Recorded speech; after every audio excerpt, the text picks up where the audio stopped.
নমস্কার, জয় মাতারা। আমি অ্যাস্ট্রো হিমাংশু ভাগ্যের দুয়ার থেকে আপনাদেরকে জানাই আন্তরিক শুভেচ্ছা, ভালোবাসা।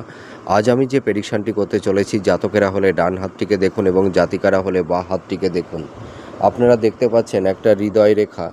এই হৃদয় রেখাটি দেখুন একদম বৃহস্পতির ক্ষেত্র পর্যন্ত চলে গেছে, কিন্তু এই যে দেখুন এই শনির ক্ষেত্রের ঠিক এই স্থান থেকে দেখুন এই হৃদয় রেখাটির একটা শাখা রেখা এখানে দেখুন নিম্ন মঙ্গলের ক্ষেত্রের দিকে চলে এসছে। ঠিক আছে, তা যদি কোনো জাতক জাতিকাদের হৃদয় রেখা থেকে যদি কোনো শাখা রেখা নিম্ন মঙ্গলের ক্ষেত্রের দিকে চলে আসে, এইটুকু হচ্ছে আমাদের রাহুর স্থান, আর এই রাহুর ঠিক ওপরের এইটুকু, এই যে এই স্থানটুকু বলা হয় নিম্ন মঙ্গলের ক্ষেত্র।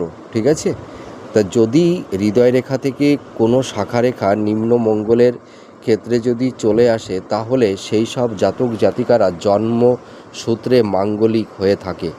অর্থাৎ এই সব জাতক জাতিকাদের দেখবেন বিবাহের ক্ষেত্রে বিলম্ব তৈরি হয়, এদের তাড়াতাড়ি বিবাহ হতে চায় না সঠিক সময়ে, এবং বিবাহ হতে গেলে দেখবেন নানা রকমের সমস্যা তৈরি হয়, আবার হয়তো বিবাহ ভেঙে যায়, এবং এদের বিবাহ হলেও দাম্পত্য জীবনে নানা রকমের কলহ বিবাদ অশান্তি তৈরি হয়। এদের সাংসারিক জীবনটা অতটা ভালো হয় না। আবার অনেক ক্ষেত্রে দেখা যায় এদের বিবাহিত জীবনে একটা ডিভোর্স, হ্যাঁ, এই ধরনের ঘটনাও কিন্তু ঘটে থাকে। অর্থাৎ দাম্পত্য জীবনে অনেক সময় বিবাহ বিচ্ছেদও ঘটে থাকে।